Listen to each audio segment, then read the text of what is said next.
on Friday, the 12th of August 2022. This is coming from the United Kingdom, the KhoodeelaarTV television channel, Baby Angel Geronimo editions. And we are going to update on the most important items that we have been reporting on, updating on previously, including events in Pakistan and the role being played by the Tehreek-e-Insaf under the leadership of Imran Khan, who is running on the theme of Pakistan ki matlab kya, and that is something that has been overdue for more than 70 years. In 2 days' time, Pakistan observes or marks the 14th of August, 1947, when formally the state of Pakistan was established and recognized a day before the Republic of India was established and recognized. And this year, the momentum for the revolution across the Pakistan, that remains Pakistan, is unique and unprecedented. And the meaning of the word revolution is unique because never in the 70 plus years since 1947, August 1947, has there been anything like this particular theme or this particular kind of movement, either in India or in Pakistan. There is in India a more powerful theme of partition that is run by the forces that deny the struggle for independence from the British and want to affirm or reaffirm or reiterate the Hindutva ideology that the Narendra Modi fronted cabal has been running in India for more than 10 years now. So we shall be talking about that and also the impact that the Pakistan ke matlab kya directly has on the meaning of Bangladesh independence. Bangladesher স্বাধীনতার মূল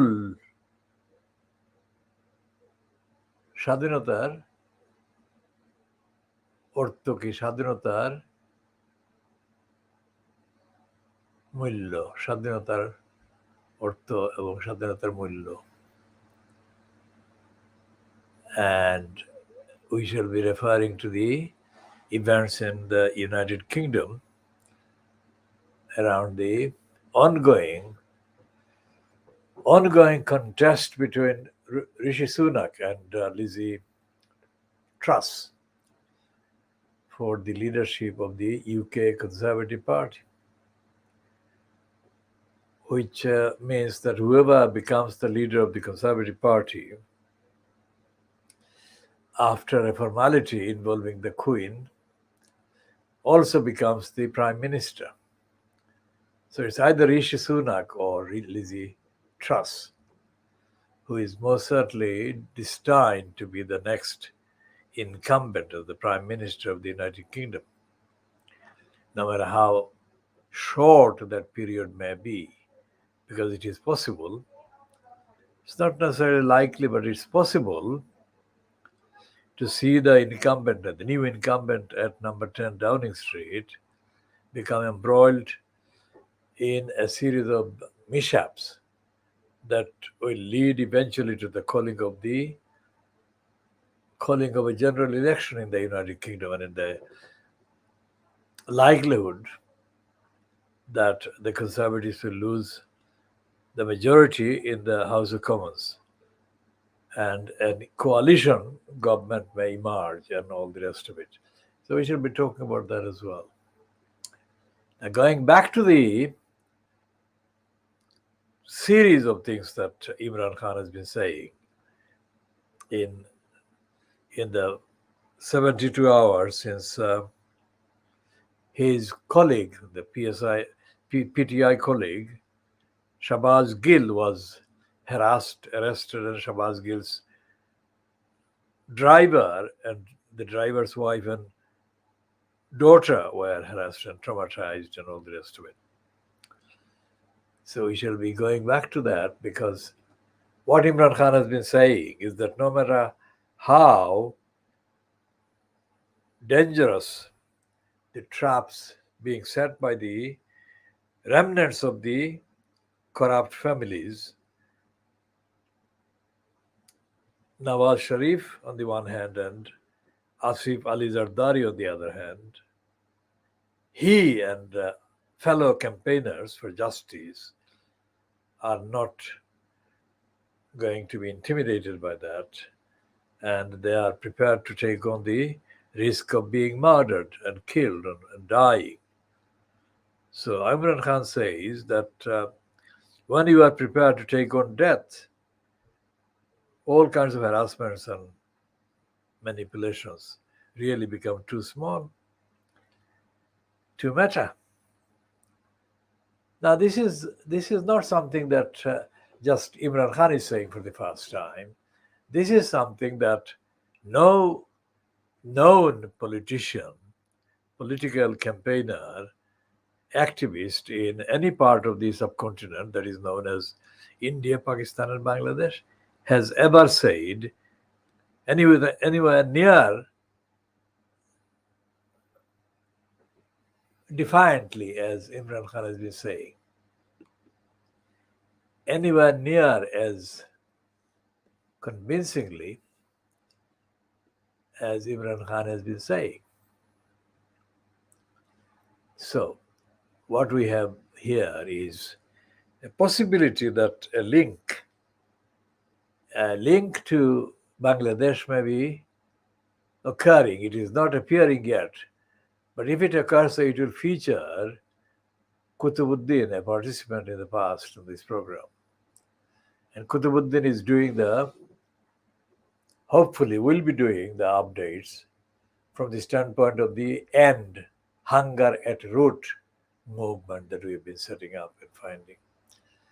And hunger at root is something that I created, but from the 3rd of October 2019, Kutubuddin has been part of the movement, and he has repeatedly confirmed his commitment to continue the movement. And the end hunger at root is essentially based on the various projects that I have created, and all various strategic outlines that I have set out and spelled out in the course of the last 60 years. And the latest significant series of End Hunger at Root, strategic kind of manifesto that was spelled out by me in the television broadcast that I wrote and presented on the UK mainstream television channel, Channel 4 slot in January 1992. So let's see if Kutubuddin is able to make the connection. If he is not, then of course we'll have to do that without Kutubuddin physically appearing on this kind of screen. Let me go off the screen for a minute to check some technical kind of issues.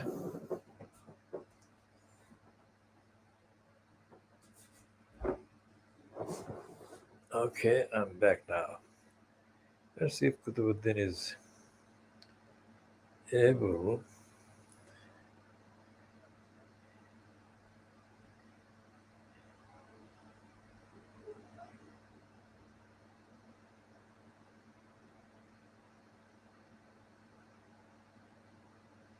Mobile phone you called is switched off. So Kutubuddin's telephone is switched off. So we'll give it another try.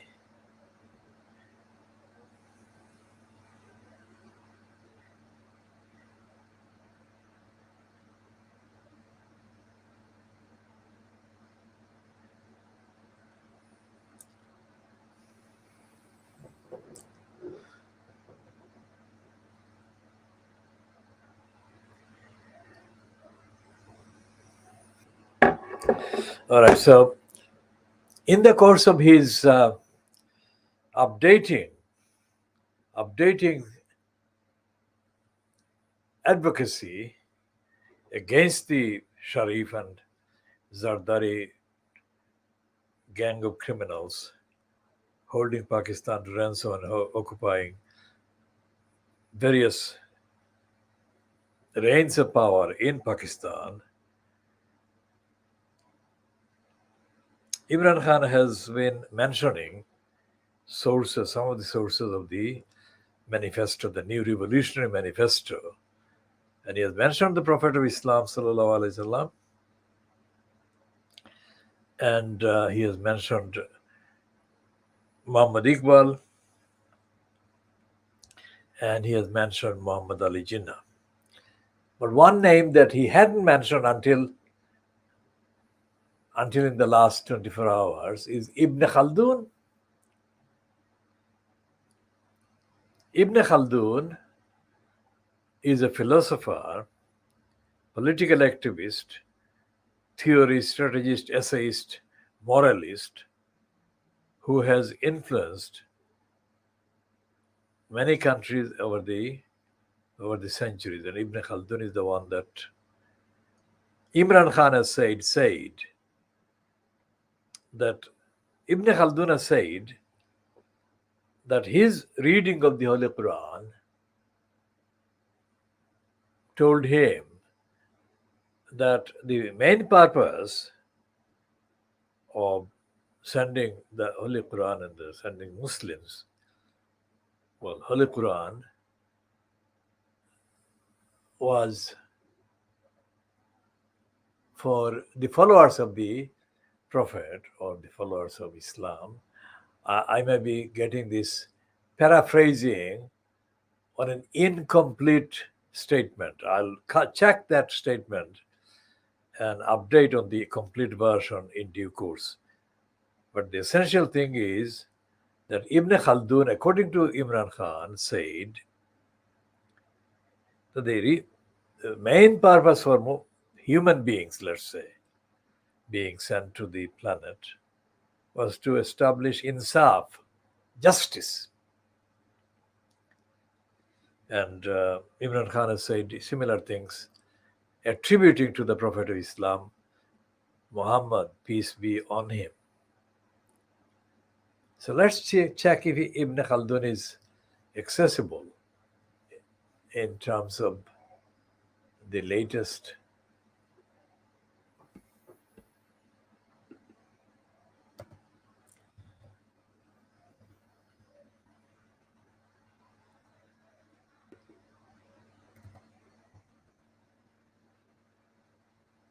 Ibn Khaldun, according to the brief entry, brief and incomplete by definition,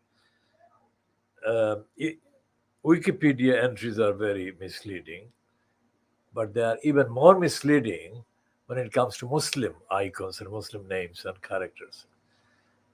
But this, including all these shortcomings, there is still enough structural, objectively structural, accurate references that can be used, and I'm going to mention some of these. Ibn Khaldun was a Muslim Arab sociologist. Muslim Arab is a strange phrase. In any case, Ibn Khaldun was a Muslim Arab sociologist, philosopher, and historian, widely acknowledged to be one of the greatest social scientists of the Middle Ages. And among his Ibn Khaldun's notable ideas are mentioned the Asabiya, conquest theory, and he was of the Ash'ari creed now, and religion of Muslim. He was born on the 27th of May, 1332, so that's 14th century, well before the French Revolution. And he was born in Tunis, in the Hafsid Sultanate. Tunis in Tunisia, what is now Tunisia. So Ibn Khaldun was a Tunisian, and his main essay was a Muqaddimah, social cycle theory, state formation, and so on. So, and it says that people also ask, what is Ibn Khaldun best known for? Now, let's see. Notable achievements for Ibn Khaldun was noted for developing one of the earliest non-religious philosophies of history.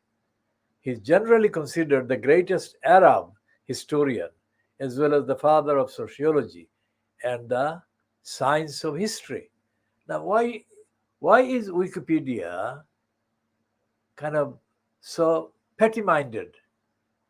He was not just the greatest Arab historian, he was the greatest historian, full stop, of several hundreds of years, hundreds of years, yes, hundreds of thousands of years. Now let's see Ibn Khaldun and Imran Khan. What is Imran Khan saying about Ibn Khaldun, apart from, in addition to what I have? Okay, so Imran Khan,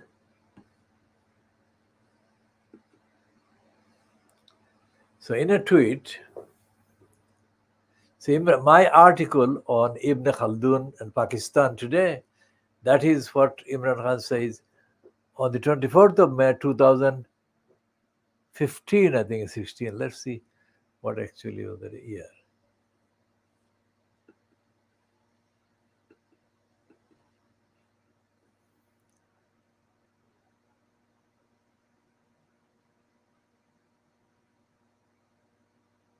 So Imran Khan, in international terms, as being accessible today during Friday the 12th of August 2022, may be talking about Ibn Khaldun only today, but he has been, in fact, studying Ibn Khaldun even before he became the Prime Minister of Pakistan. And it is significant that at no time in the last, 16 to 6 years, 6 years since he tweeted that particular tweet relating to his article, a detailed article about Ibn Khaldun and Ibn Khaldun's relevance, appropriateness, and relevance to Pakistan. None of the media, mainstream media, either in the United Kingdom, of course, or elsewhere, has even made a basic, simple reference to the fact that Imran Khan was talking about someone like Ibn Khaldun. Now, I first knew, read about, and was introduced to Ibn Khaldun's legacy and role by my respected teacher, Mazharul Haque. Mazharul Haque was a teacher of Islamic history in the Sylhet Murari Chand College, MC College, in the 1960s. And Mazharul Haque was also, like his colleagues in the MC College that I was lucky to attend in the 1960s, was an exceptionally highly intelligent and highly well-read educator and historian. For some reason, Mazharul Haque repeatedly put me in the spotlight, and he praised what I was doing as a student to other students, and I was aware of the high demand that I had to meet. Subsequently, when I went to the University of Dhaka, and I heard that, I knew that Mr. Haque had been employed by the Dhaka College, which was at that time probably the most popular college in the East Pakistan region. After the Dhaka colleges, Sylhet MC College and the Dhaka Notre Dame, the Roman Catholics College. So I and a colleague who was also very fond of the lecturer because of his knowledge and his recognition of the potential of his students, we visited him in his home in Dhaka, somewhere in suburb of Dhaka. And we had tea with him. And that was something we never did for any other lecturer or teacher. And both we and Mr. Haque were very pleased, mutually pleased and morally uplifted at being able to meet again after the separation from the Murari Chand College. So Mr. Haque introduced me and my fellow colleagues in the Murari Chand College to Ibn Khaldun, amongst others. And it was, more than 60 years ago. And Ibn Khaldun was introduced to us while we were at Sylhet, not at Eton College or the University of Oxford or Cambridge, at the Murari Chand College in Sylhet in Bangladesh. Now, the general references to Bangladesh, the general references to Murari Chand College, well, not Murari Chand College, we'll come to that later. That reference, which is the one that I'm talking about, is the image of MC College has been tarnished so severely by the gang rape of the girl, and it is disgraceful and it is beyond condemnation, and it is heartbreaking and heartrending. And the idea of MC College that we knew and loved has been significantly destroyed, and it is in urgent need of repair and restoration in terms of image as a place of scholarship and learning and dedication to knowledge. And also one of the other items that I've been talking about is the essay about library that the poet, philosopher, thinker Rabindranath Tagore wrote. It has been said in many places that Tagore had a particular fondness for libraries. It is very clear from his short essay that I have been quoting. I first publicly mentioned the essay in October 2011 when I appeared on a satellite television program hosted by an ethnicity-linked Bangladeshi presenter and owner of the satellite channel.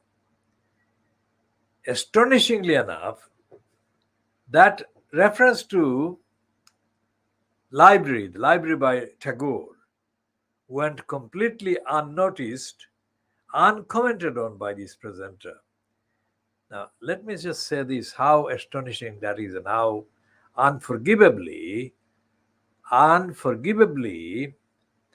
inexcusable that ignorant position was. To those who know the events of the 1960s, on the one hand representing what became the kind of faction that was using the slogan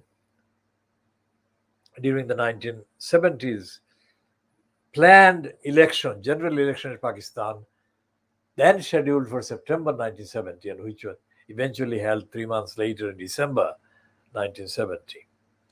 They said that the disparity between East Pakistan and West Pakistan, that is, disparity between East Pakistan, which became Bangladesh, and West Pakistan, which is now today's Pakistan, the economic disparity, the social disparity, and the disparity in terms of occupation of the highest state power posts was staggering and unacceptable and it showed that the West Pakistanis, as the slogan went, were treating the East Pakistanis as their colony.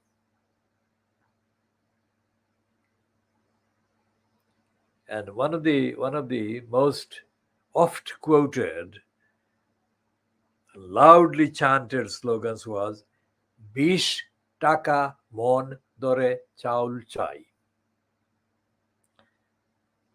Bish Taka Mon Dore Chaul Chai is now a fantasy phrase, a fantasy slogan, now in 2002. But during the late 1960s, and particularly during the year of the election in 1970, Mishtaka Mondore Chaulchai became the lead slogan put up by the Awami League and their allies. Now, today's Bangladesh is under the political control of Sheikh Hasina. Sheikh Hasina is the daughter of the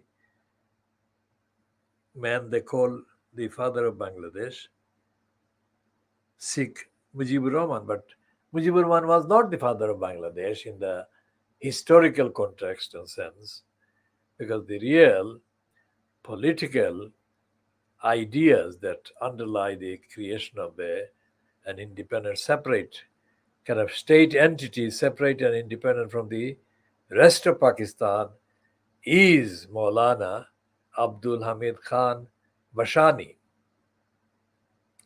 So we shall be talking again on all of those at length. So I'm just covering some of the key topics now. By key topics, I mean those that have impact on the Bangladeshi community in the United Kingdom, the Bangladeshis abroad, outside of Bangladesh, and Bangladeshis at home in Bangladesh itself. And we are doing that essentially, centrally, mainly as non-party political action and campaign and awareness raising activity. We are not doing that as a party political activity whatsoever. I'm having to go off the screen. Who is that? God, I mean, I was going off the thing. I mean, for 2 hours, I was going to. You ordered food. Have you ordered food? I did. You did on that. That's all we were wondering. That's all we wanted to know. Sorry to disturb you. Sorry, I'm going to Go on a cold stay one. locked for 2 hours. Yeah, no, that's fine. I'll go. And you didn't find anything, huh? No. Thank But you. I'll see you tomorrow. Thank All you. right.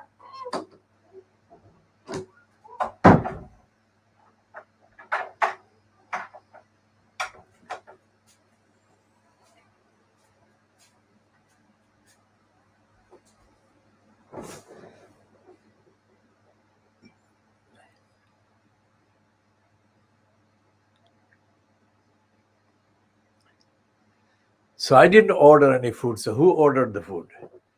I said no. So the food is gone. So going back to the non-party political orientation and dedication of this particular program and this particular series of programs, and I shall try to see if the potential contact in Bangladesh is actively communicated or able to be contacted. Let's see.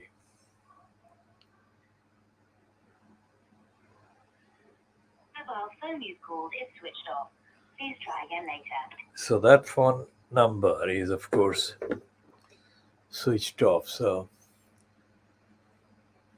let's check a final time about the link.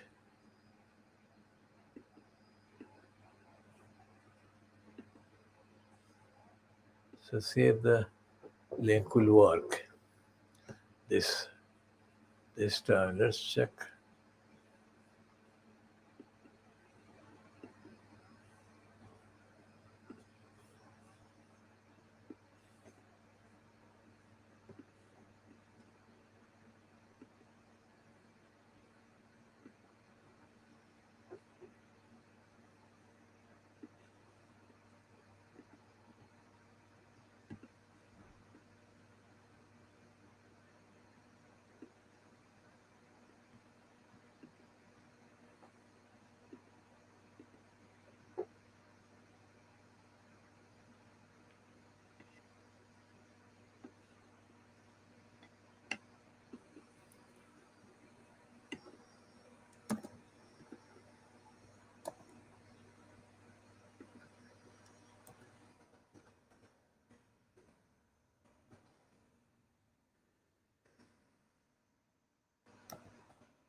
So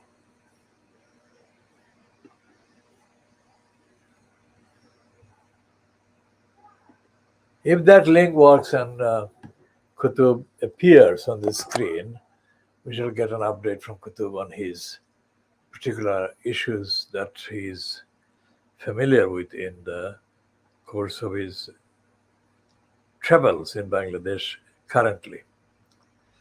So we say that we are talking about end hunger at root, non-party politically.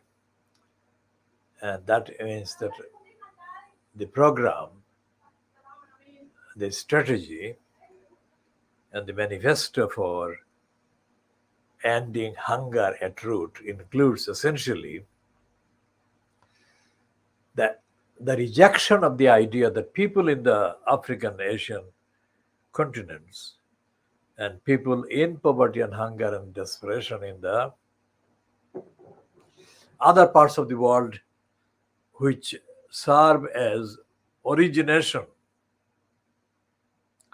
or originating locations for the many millions of people wanting to go to the West in search of what they call the better life, in search of peace and in terms of rehabilitation and so on.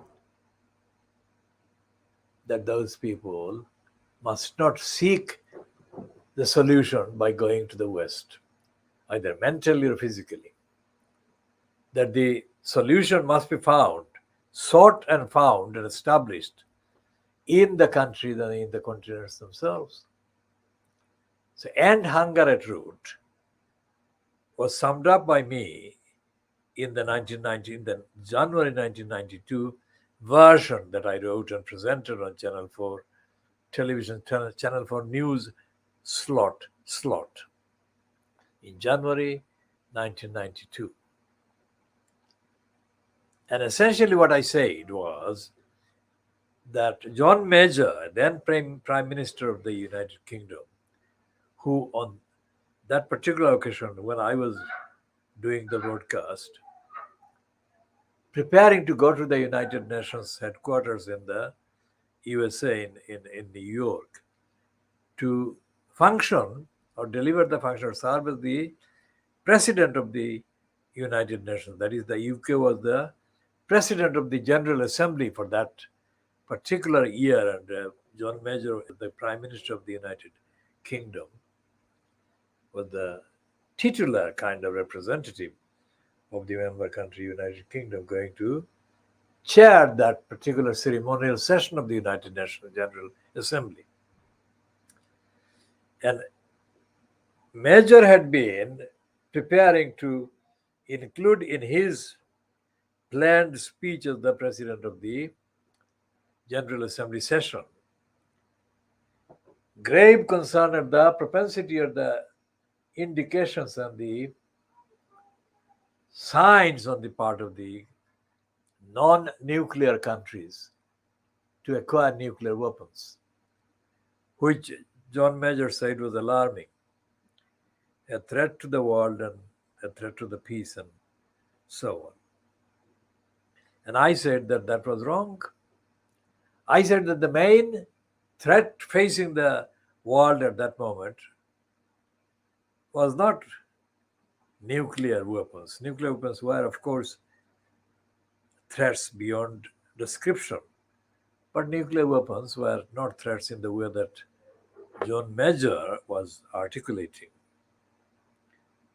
The main threat, the major threat, was the Stop. Please try again later.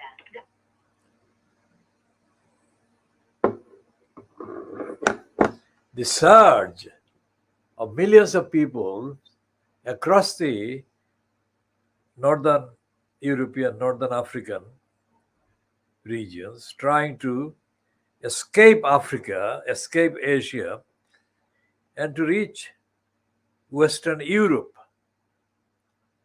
And I said that that was causing severe hatred to be incited by racists among the people in the destination countries in the West. And that must be tackled. And I said that the way to tackle that was not to join the fray, not to join the chorus of expressing concern about the migrants, but to address the very serious problems, economic, social, humanitarian, that prevailed in the African countries of origin of the migrants, asylum seekers. So I spoke for only 3 minutes, but in 3 minutes, in January 1992, I summarized more than 3 hours of the seminar conversation that I had actually constructed. So we'll be talking about that. But essentially, I said that the easiest way, the most economic way, the most humanitarian way, I'm paraphrasing myself, of course, was to solve those problems in the countries of origins in Africa and Asia. And that would solve the problem of migration crisis. And effectively in 2022 prices, that is worth hundreds of billions, trillions of pounds and dollars worth of solutions that I spelled out.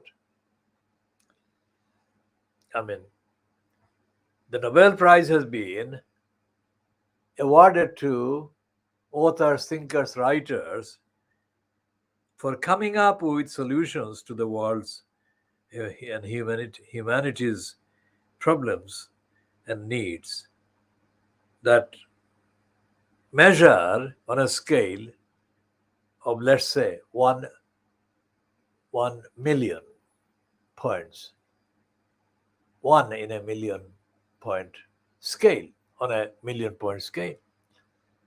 My solution still applies, and it is even bigger in terms of application, bigger in terms of relevance, and bigger in terms of the benefit that it potentially brings to the whole of humanity. But it brings potential safety and survival opportunity for so many millions that are otherwise exposed to being killed and exposed to being murdered and violated and so on.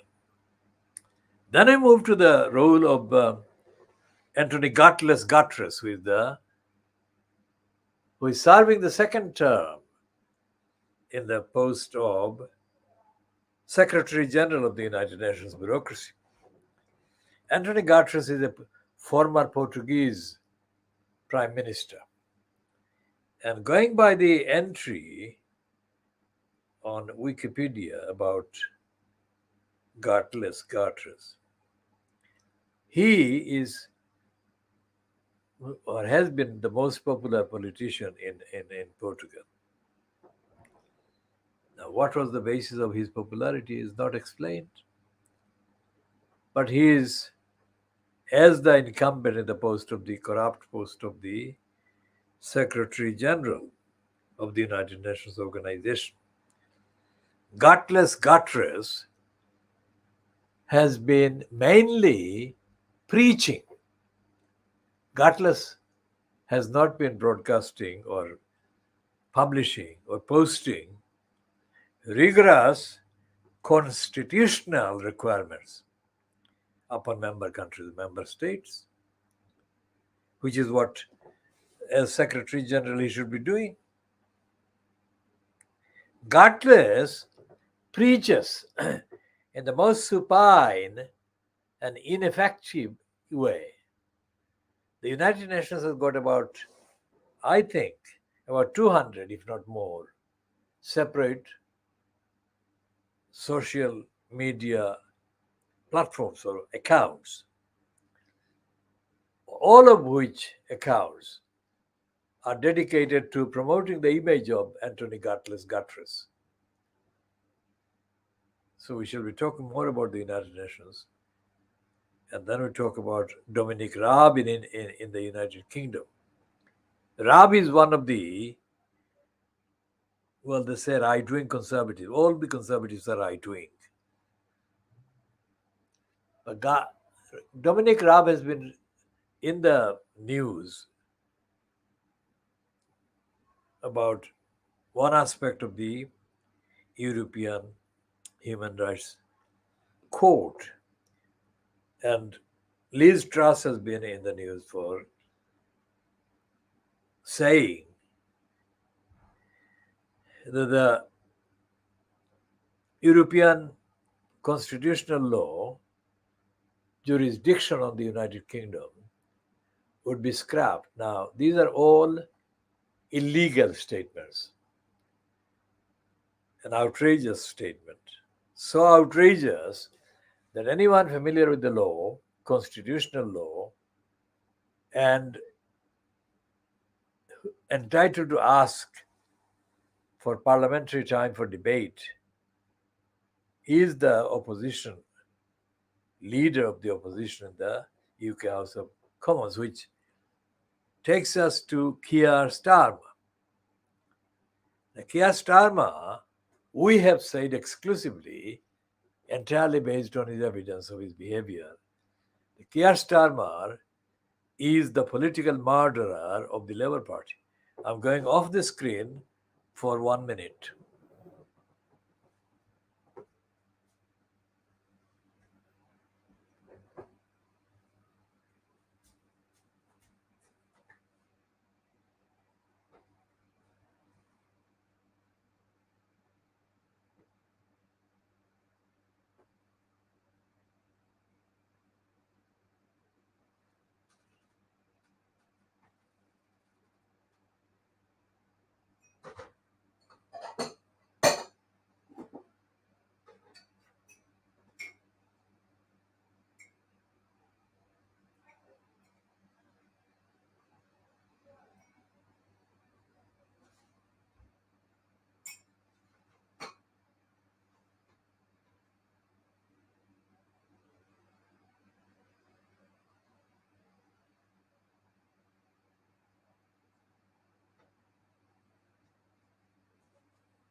Now, Keir Starmer is technically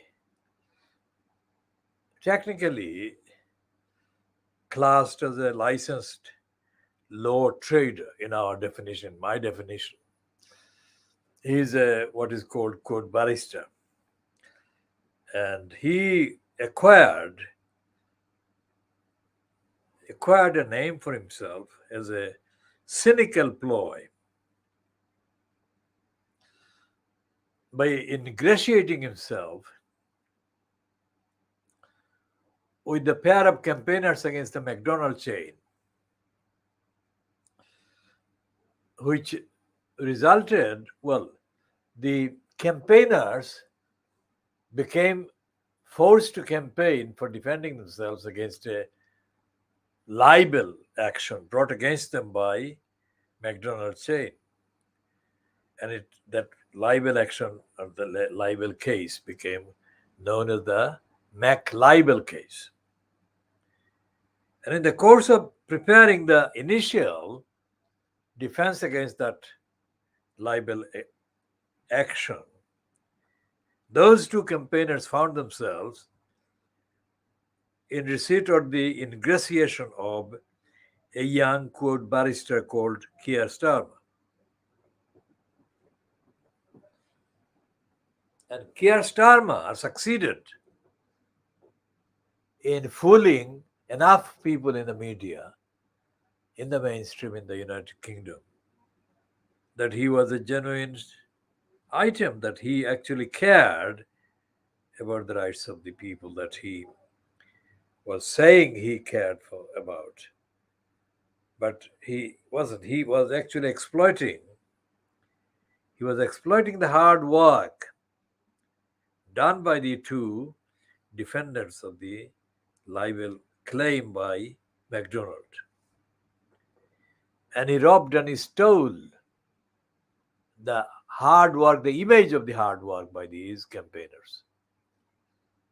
And he went on to become the Labour Party's nominee or the Labour government's nominee for high office, but actually he became appointed the Director of Public Prosecutions by the Conservative Party.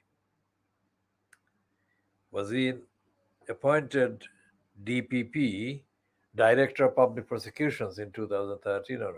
Let's check on his Wikipedia entry, let's say.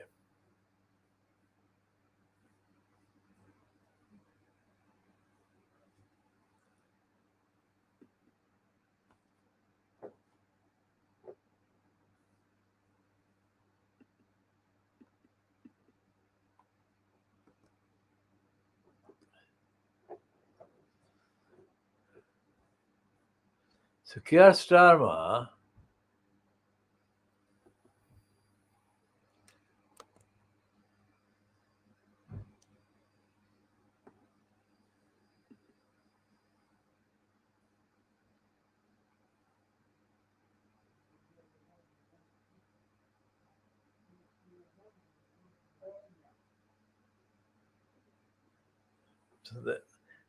we have said, based on the evidence of his role, that Keir Starmer has politically murdered the Labour Party. And today's Independent, which is an online outlet, has said that Keir Starmer has been put to shame by the statement by Gordon Brown about cost of living crisis. It is absolutely true. Our phone you've called is switched off. Please try. So this phone number we've been calling is being carried across Bangladesh today, but it's switched off, so we can't get a response. So we can't try to find an alternative way of bringing on to this program